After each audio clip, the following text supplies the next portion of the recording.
So how do you create a brand that truly represents who you are and the products you sell, as well as building a business that you can scale online? That is what this podcast will help you do. My name is Henry Kaminsky Jr., and welcome to the Brand Doctor Podcast. Let me just make this statement loud and clear. Jersey's here, Jersey's here. What's shaking, everybody? Welcome to another Brand Doctor Podcast episode. We have a special guest with us today, my man Darren Monroe. This guy is the marketing mind behind some of the biggest artists that ever touched the stage. We're talking Jay-Z, we're talking Jill Scott, Eminem, Nelly, Furtado. He's worked with some of the big movie production agencies out there, and we met on Clubhouse not too long ago, and I had to have him on the show because the guy is such a wealth of knowledge and wisdom and understanding when it comes to marketing. Darren, what is up, my man? Hey, can you hear me? Everything's good? Yeah, dude, you're loud and clear. You're loud and clear. I got some construction worker people in the background and another condo or something that's just making tons of noise. We got our kitchen being demolished right now. So this was the perfect day to schedule a podcast. You know. Oh man, glad to be here though. Oh, Darren, I appreciate you so much, man. You know, again, we've been connected on Clubhouse for quite some time now, about 2-3 weeks now, and really resonated with your energy and some of the stuff that you talked about, you know, in these rooms together. I said, I got to have him on the show because he's such a wealth of information. So I got a question for you. How did you break in to the industry and start working with some of the biggest names in the world? Strange thing. I actually got in, originally I was working with independent artists here in Chicago, and, I got in when I went back to school. I decided to go back to school, and I was in a writing class in school, and somebody said, wow, you would be great to intern over at Universal. I said, yes, I will. I would be great. So I go over there, interview with a guy named Jeff. He's super cool. And, instead of just being an intern permission-based, I'm not a permission-based person. I'm one of those people who are probably the person who is the absolute slogan for "it's better to ask for forgiveness than permission." So I took and ran with everything that Jeff gave me, man, and I ran with it towards servicing colleges throughout the, not just in Chicago, but throughout the Midwest. And then I started promoting acts that were like very little known, but they sound awesome. They were incredible people. And I said, man, you got to hear this. You got to hear this. I was always very excited about that sort of thing. So my thing was, let me tell everybody on the face of the earth about this. And after a while, Jeff did this really cool thing. He said, dude, you do know people get paid for that. And I was like, really? It was like, oh, okay. Well, what kind of position are you talking? So he gave me this number to a guy named Chris out at Interscope, who was like the head of the entire nation's lifestyle department. And lifestyle means I was the guy who would go and service every place beyond radio and TV. So if you were had a clothing shop or a skateboard shop, or if it was a food or restaurant or one of those funky cafes, I was always in the middle of that, where I was servicing some sort of music, contesting, any kind of special listening parties and everything. Like for LL Cool J, we did this cool listening party for his Grateful All Time album and that kind of stuff. So I started doing it. And then when I reverse engineered, Henry, how the heck that happened, I ended up saying, how did I do that? And I said, whoa, I made my own job because I went out and did it. It wasn't a case that there was a job available because everybody in the industry kept asking me, how'd you get that job? I was like, well, I don't know. I was just doing it. Weren't you doing it? And the people who didn't get the job weren't really doing it. They were like, they were acting like employees, whereas I was moving with it. One way or another, I got the job just based upon moving with it, man. Just going out, making it happen. Man, I love it. I'm getting a little static. Do you hear the little static going on when you talk? Oh no, I hope not, man. I'm Yeah. trying to do everything I can to make sure there is no static. Maybe it's this plug in. How about now? Can you hear me a little better? Yeah. Or still static? Keep going. Test. Okay, 1, 2, 3 is Darren Monroe. Yeah, it's a little staticky still, but let's see if we can barrel through it, because I don't want to lose momentum. But so let me ask you this: you've worked. How did you start working with the bigger names like Jay-Z and Eminem? Your mentality is very much like mine, where I will ask for forgiveness before I ask permission, and I'm more of a, but how'd you get in those rooms? Like, people want to know, like, whoo. Okay. Well, let me first keep it very humble for you, because I was part of a very big marketing crew and a marketing staff working through Universal and working through Universal Distribution. So it wasn't like I was sitting right next on the couch with Jay-Z or with Eminem. Their offices did call me up many times. I knew David Dash just professionally, but I did know his brother a lot more, because we did a lot more office work together.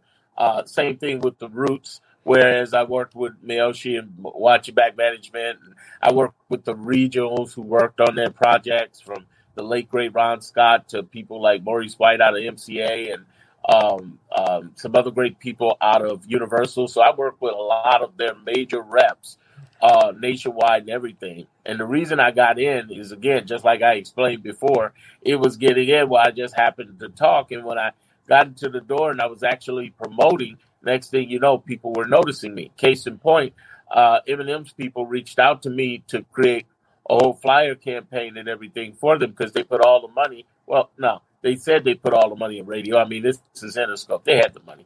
But I was like hungry. So it was like, yeah, whatever you guys need. See, that's the thing. If you didn't know how to do it, you tell them you didn't know how to do it, Henry. You just went and did it. So my thing was, I went out, they were like, do you know how to put together flyers?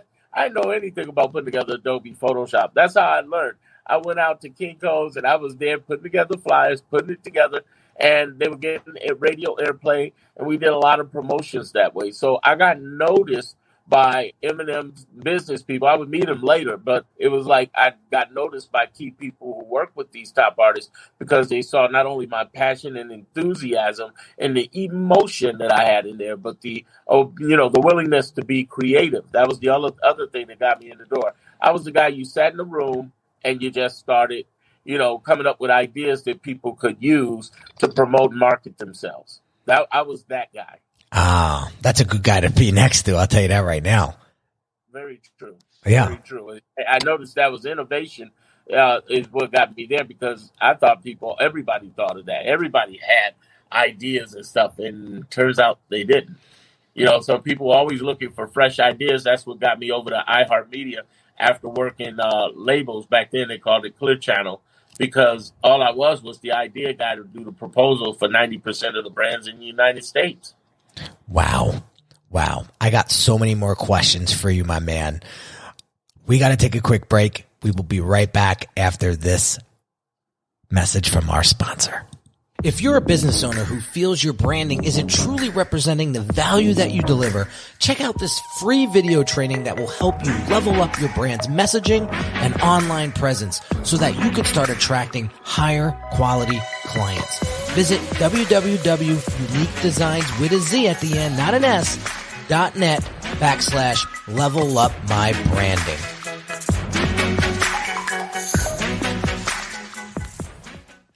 All right, so we're going to get into some personal branding stuff, because I wanted to ask you, while I got you here today, how important personal branding is to influencers of such caliber, right? Because personal branding is such a hot topic nowadays. Everybody's building one. Everybody's trying to stand out, but it's like the blind leading the blind. So you've worked with so many influencers and influential people in your past. What would you say some of the key attributes that really stuck out to some of these artists, really moved you and connected you to them on a deeper level?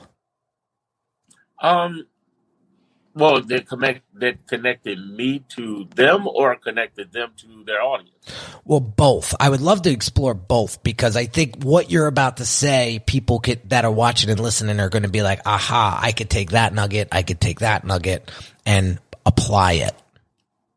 Okay, well, here's my definition of a brand. It's a promise, pledge, commitment. It's what you stand for and stand against. And the core of that is that if you can do that as a person and as a business, you can look deeper into the fact that what is it that you're for and against? I mean, everybody loves Steve Jobs. If Wozniak had been all due respect, and I think he knows this, if he had been the person behind Apple, it wouldn't have worked because his approach was more technical from the computer edge, and he's a genius and all respect to him. But Steve Jobs made a vision for the world, and he connected people on what he stood for and what he was passionate about and what you're passionate against. If you're passionate about everything and you're in the middle of the road, you're not going to stand out, and you're going to be mediocre. The goal is not to compete, is to contrast. You need to contrast in your marketplace, immediately show people we're not them.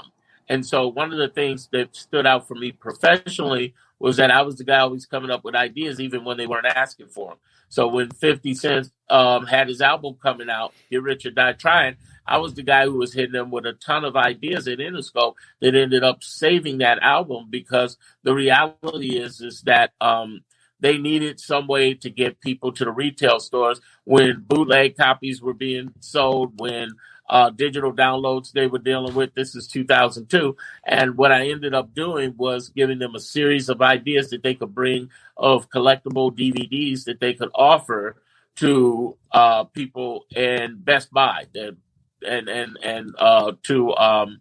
Walmart, which was their largest customers. That made them stand out. Now, that's a big way. There's another group of two ladies named Jazzy Fat Nasties who the MCA had asked about. They're over in the Roots Crew circle and the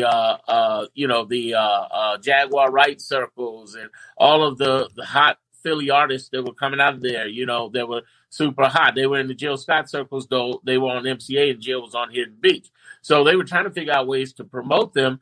And I hit them with a whole presentation of everything they should do. And the fact that even though they did not take that promotional on from that point on, Eddie Barreto out of L.A., from people from L.A. to New York knew my name in MCA because I brought a presentation that was unlike anybody else's. I went big, I went strong, I went long with this, and it stood out for me. Now, for artists, the biggest takeaway from that is this. You need to make sure that you stand out with your innovation and find something that you love and something you're against. There have been projects I've argued against and said, listen, I understand you want me to do harder promotion on this. I get the politics behind it, but this artist is not resonating with either this market or with that crew, and it's not going to work. So I've always given them the honest truth. So what am I for? I'm for telling people about artistry and loving it and going all out and strong with passion and emotion. What am I against? Again, going to that brand, I'm totally against the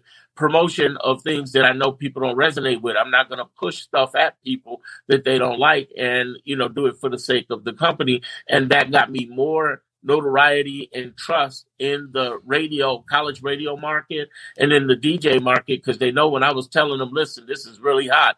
I'm not telling them that same old bull that all the other reps might come at them with, just trying to push the product, because I knew it was something I absolutely believed in. Now, regarding the artists, the coolest things I've ever seen artists do is connect with their fans and don't forget them. Do what you got to do. Don't worry about being aloof or looking thirsty as an artist. If you're an artist, and the same thing goes for entrepreneurs, Henry, go all out for them. I'm the guy that's deep in my DMs on Instagram after all of this Clubhouse stuff is blown up, because I'm like, listen, I know in there, not only is there business and leads, but there's an ability to build your brand. I'm sitting there, next thing you know, I'm on the phone with somebody who's working on Al Pacino's film.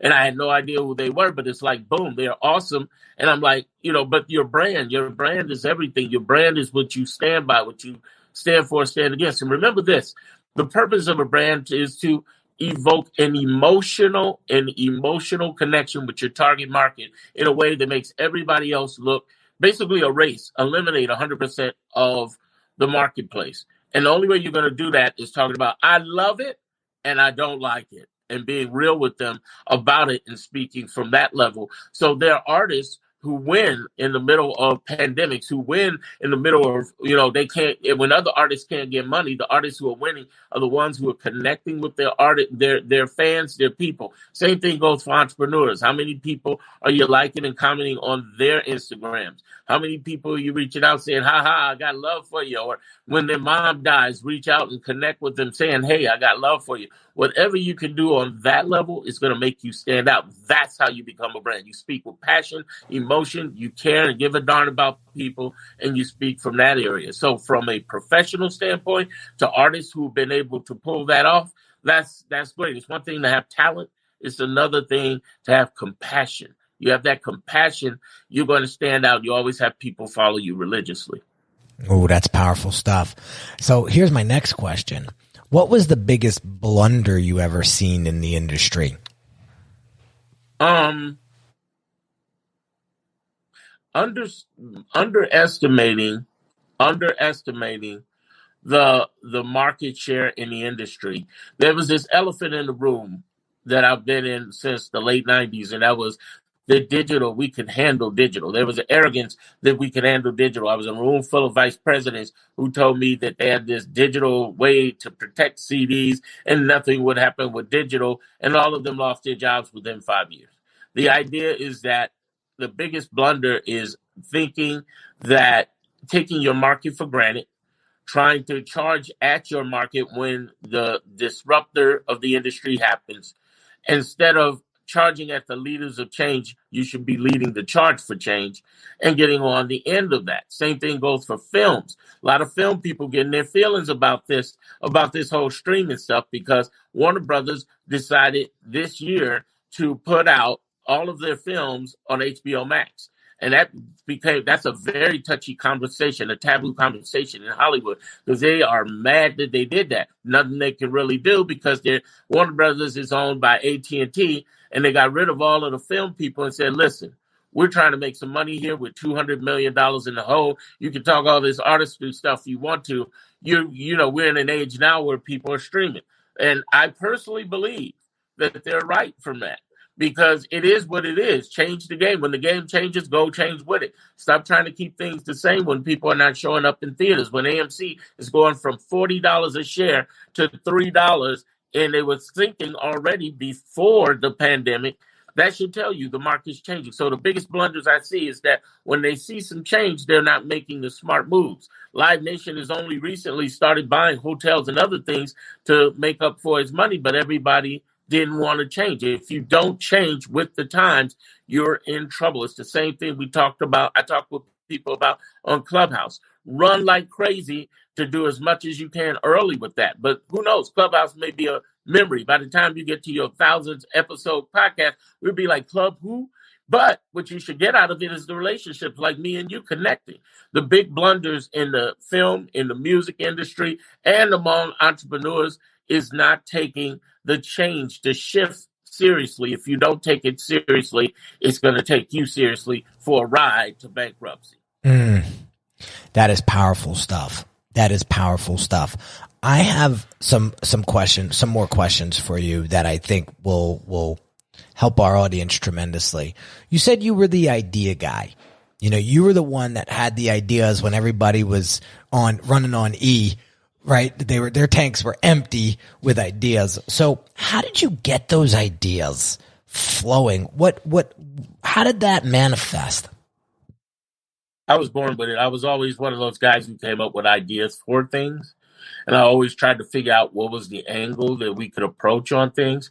Case in point, I met another person through Clubhouse, and he had this great song called Stop Playing With Me. And it's a hit. It's a real hit. And he's out of Jersey, and he's a nice young man. He's got good people behind him. I said, listen, you guys need to go out and make some and produce some playing cards. You're catering to the hip hop audience. Everybody's playing some spades, or they playing some bid whist, or they playing some cards. I said another thing people play is dominoes. You need to go and get them some domino sets where you do that and connect with that. So the whole idea, they were like, whoa, we hadn't thought of that. I said, yeah, another thing you need to do is do what I specialize in, is help people with their emails, create micro subscriptions. I'm like, you need to create that where you're getting paid off your followers instead of just waiting on a Spotify check. So the whole idea is you need to get creative outside the box, because if you don't eat. It's the difference between the bank and bankruptcy. So the ideas always came from me, just off the top of my head. I mean, the biggest thing you want to think about when you're generating ideas like this is, what is it that they're not doing? That's what made Einstein so smart. I'm not calling myself Einstein, but even Einstein wasn't Einstein. All he did was work at the patent office and saw everybody's ideas going by. All Einstein was the first remixer. He was the remixer. He basically took the ideas that he saw and got ideas from himself. So he really wasn't a creator. He was an innovator. So the idea is to be the innovator off of things that are already there. That's a no-brainer deal. It only makes sense that people do it. I mean, Clubhouse is so popular right now anyways, because they did what? All they did was take conference calls, Henry, and put it on a smartphone. It's conference calls on a smartphone. All Uber is livery services other than cabs on a smartphone. Livery services been around for 100 years. That's why a lot of people missed out on it. They were like, okay, another livery service, whatever. Then, even Gary Vee said he missed out on it. He said he would have had 8-9 figures out of this using that with Uber. How did he miss it? Because he'd seen livery services before, but it was with a smartphone. So you could take the combination of the old school with the new, and turn it into something, that grows for you. When you want to create ideas, start thinking at what everybody else is doing and how you can be the opposite. Think about Starbucks. Starbucks isn't really that much new. They're basically mass franchise cafes.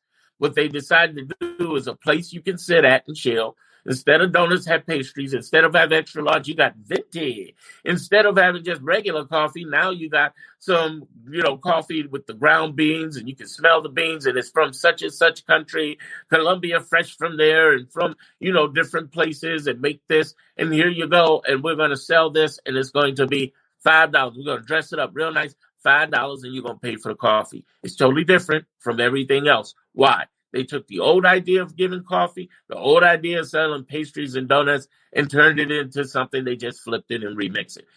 Everybody listening to this, you can do the same darn thing. That's it. One of our live listeners, Joshua Easter, he's picking up the gems you're dropping, and he said, old school concept combined with new can make something grow for you. We got my man Bob Boniel say Uber. It's not just a livery service. Uber also invented the biz model of giving normal peeps an opportunity to generate cash by piling on via Uber X. Uber Black kicked the door open, but it blew up when they reinvented the model. Yeah. You remember the old limousine days? How much it costs to get an Escalade to pick you up, and now you could do it with 2 clicks and it's $18? Simple. And the interesting part about that is that normal people had a chance to make cash during the delivery service, but it wasn't mass franchise. Cafes had a chance, and they still have a chance. Starbucks says their number one competitor is cafes. Cafes had a chance to make cash on a major level, but all they did was created the McDonald's of cafes and turned it into Starbucks.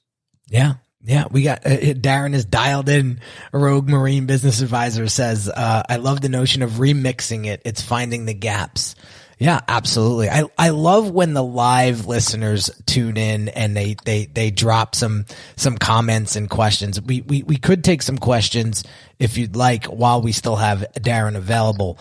Bob also says leverage the new platform to disrupt, then turn on rocket engines by shifting the business model. Very, very important stuff here. So I got some questions. I got some more questions for you. What's the part of your life experience? Well, we're going to switch it up a little bit. What's the part of your life experience you would alter if you had the chance to? I know this sounds strange, especially since 2 months ago I turned 50, but I don't think I would change anything. It would make me different if I had different experiences. So if I wanted, obviously we all think about death in the family and you don't want to have that experience, but it's something that shaped me. We think about me being born as a kid with cataracts and had to go through 8 operations. I would certainly like to change that, but if it wasn't for that, I wouldn't be as tough as I was growing up as the overweight kid with thick glasses. I'm wearing contacts now, right now, but the whole idea is that I remember that experience, but I realized how God really led me to believe how important it was to have that experience, because it made me stronger and it made me stand up twice as much. And I may not have done that if I had been just treated as the average kid or someone else, instead of becoming the outlier that I am and being proud of it. So the experiences, I don't think I would change. I mean, after I went, I got fired from Universal from that job with a whole bunch of other people nationwide because of that whole digital download stuff. So I ended up working a regular job for about 1.5 years, and then I ended up working over at Clear Channel, now known as iHeartMedia, in New Orleans. And that was an experience that I would never take away. It was good, bad, and the ugly in everything we do, but it makes us who we are. It's not what happens to us, is what we plan on doing about it and being able to get through it. That's beautiful. That's beautiful. Another question for you. What are you most excited about right now with work? And what's keeping you up at night? Yeah, because I don't sleep. Here's the thing. I love what I do. I think the most exciting thing, and the thing I'm telling entrepreneurs, podcasters, artists, I'm telling creative people, is that your time is now, wrapped in this pandemic and crisis that's happened in every single way you can describe a crisis that happened in the previous year. You can come out of this a win. And the win for all of you is that now more than ever, you have a chance to control your destiny, not only your artwork, but the money that you earn online that you control. There are no gatekeepers in this game anymore. And they try to act like the gate's there, but it's like holding a 10-foot gate in the middle of the ocean. Good luck with that. The whole point is that it doesn't happen. Instead of trying to go after all the big companies I work with or the big stars or so on, leverage that. The idea that there are influencers right now who like makeup and they have multi-million-dollar businesses, or the idea that there are artists right now doing $30,000 a month without Spotify, or they get some Spotify checks, but they're not dependent on it. They laugh at it. They eat with it, take the kids out for whatever with it. And the idea that there are creative artists, if you're meaning painters, the painters are doing 6-figure businesses instead of barely $10,000 a year, is real. Because the reason it's real is because, one, there are 4 billion people online. I'll say it again. There are 4 billion people online. There's enough money for everybody listening to my voice right now to do 6 and 7 figures. You just don't know how. And I'm excited at the fact that you don't need the gatekeepers. I can tell an artist that you don't need to have the 100% distribution this way, or depend. Let's say you do get the distribution. You don't have to depend on them. Their ability for you to control your own sources of revenue so that you can live the life doing what you want, when you want, where you want, however long you want, with whomever you want. And the lie that's out there is that you're supposed to have that same narrative as an old artist or as an old entrepreneur following. I'm excited because I'm telling entrepreneurs, I'm telling every creative person who wants to run their own destiny, control their money, is stop listening to society, because society, every country around the world, has taught us to be working for other people instead of working for yourself. I told them to stop listening, start checking the toxic people around you, surround you. Yes, that includes the people you might be in your very home with. Love them from a distance mentally, and everybody else mentally. Think about how they make you feel every time you talk to them. If you feel bad, if you feel in any way negative, then that should really make you question it, and you should begin to become unavailable around them. It's like a vulture in outer space. It doesn't exist because your environment changes. And the final part of that is start checking what you say to yourself. You are awesome. You are incredible. I'm excited to work with people who are excited and talented, and there's no way in the world you should earn less than your very best, because you're more valuable than you think. That's what keeps me up, that I tell people 3 a.m. that you're going to make it. You're going to make it. You're going to do this because God didn't bring you this far just to leave you here. You're going to make it. You think all of this talent happened to you just so you can live like this and listen to other people? Listen, there are a lot of people who are suffering out there who need you, who need to hear you. If you are an artist, you're selling emotion, whether it's painting, sculptors, or music. If you're an entrepreneur, you're changing people's lives in every little way. It's not the fact that I sold 100,000 products, programs, and services since 2005 that matters from a FEMA paid 4 hotel where I started out running away from Hurricane Katrina. What matters most is that I was able to touch tens of thousands of people's lives that I'll never, ever see and put great karma out there. It's like the old Ralph Waldo Emerson saying, to know that one life has succeeded to know that one life has breathed easier is to have succeeded. And that's the exciting part right now that I keep up and keep talking passionately about, because you're more valuable than you think. And there's no way in the world you need to be listening to the world, because the world doesn't know. They've been trained the wrong way. It's not their fault. They mean well, but it's a bad turnout. So I'm up in the middle of the night just talking to creative people who are trying to figure out how to pay their rent. I'm like, why? You're incredible. There's no reason in the world you can't give up on you. And they're too busy listening to the wrong people, Henry, and too much of the wrong society. And it breaks my heart, and I stay up just telling them, don't give up. Man, that is beautiful, D. I really appreciate you today, man. And always, when we connect, it's always a pleasure. And I don't believe in coincidences, man. I believe that you and I connected for a reason, and I am so grateful for it, man. I want to give you a huge virtual hug. Like, no lie. Like, you did, right? Like, you are a beautiful soul, man. And I am so happy that you came on the show today and just dropped some bombs. I mean, you're going to have to listen to, guys, I'm telling you right now, you're going to have to listen to this one twice, maybe 3 times, because he was going so fast, I couldn't highlight half the stuff. But I know that second and third time around you listen to this episode, you're going to hear it and it's going to sink in. And Darren's going to move you with what he said. And I appreciate you, man, so much. And I can't wait to continue to build with you on Clubhouse and beyond. And beyond. And beyond, brother. Thank you. I appreciate you for even letting me come on here and speak here and touch other people's lives in any way that I can.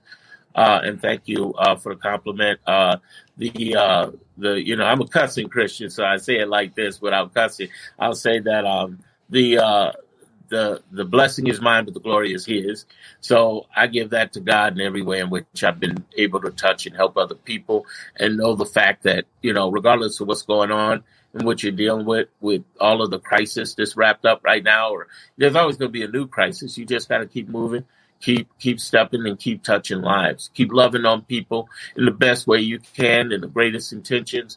And karma, is both a B and a blessing. You know what the other B is. And the idea is that you can do and you can come back and you can come up. But the whole idea is that you got to be willing in your heart, in your place, to know and live in your passion, serve others. And money is a good thing. There's nothing wrong with that. There's this hang up with people who are like, I don't want to be pitched. Well, listen, if somebody's pitching me something in the middle of a restaurant, and they're saying, would you like tires? I'm like, no. Well, if they're pitching me, would you like dessert from your meal? Of course. So targeting your people matters, and monetization matters. There's a lot of creative people who are probably listening to this right now, and you don't realize your monetization matters. It's a good thing. It's great to give free. We give tons of value. But it's another thing to just underestimate yourself. You're more valuable than you think. Thank you, Henry. You're very welcome. And we have one more comment from a live listener, Joshua Easter. Great interview, Henry. Thanks for sharing your wisdom, Darren. So appreciate you, Joshua, for watching us live and tuning in live. Darren, once again, thanks again for just being you and dropping some bombs today. Where can people go to learn more about you and to get more into your world? Well, the simplest way, and I'm actually, ironically, since we're recording this, you might say, well, Darren, where's the sign up? Because I actually am changing over my sign up because there was some logistical issues. But if you go to DarrenMonroe.com, my name, DarrenMonroe, I promise you there will be a sign up back up inside of a couple of hours. But yeah, you can go over there and connect up with me. If you're an entrepreneur, if you're an artist or podcaster, if you're creative, I'll have a list for each one of you to sign up over there. I help a lot of people in that area, so be able to get that. You can always find me on all social medias, but the point is this, you definitely want to, get in touch and hear the real deal directly over at the site, because me and Henry both believe in owned media just as much as the social and the shared one. So Yeah, that's where you go. Guys, go check him out. It's DarrenMonroe.com, right? Yes. Yep. Simple as that. So, guys, I'm telling you right now, go rewatch this, re-listen to it, and take some notes and go apply some of the stuff that Darren mentioned today. He's a rock star and really knows what he's talking about. And I can promise you, if you apply one or two of the gems that he dropped today, you're going to be way better off than you are right now. So have an amazing day, guys, and I'll catch you on the next episode real soon. Hey everyone, this is Henry Kaminsky Jr. again, and really quick, I want to invite you to a one-on-one consult with me right now if you're looking for the clarity and focus you need to build your brand. Over the past 13 years, I've served hundreds of entrepreneurs that have great products but struggled tremendously with articulating its value to their ideal customers. You didn't get into business to just change a few lives, did you? Your ideal clients need you. And when your brand has precision-crafted messaging coupled with beautifully thoughtful design that sounds, looks, and feels like you, they'll know you're the perfect match for them. If this is something you're struggling with, what I want you to do right now is pause this audio and go visit www.uniquedesigns with a Z at the end, not an S, .net, and book your one-on-one consult call with me. Remember, the quality of your brand will determine the quality of your clients, and the quality of your clients will determine the quality of your life.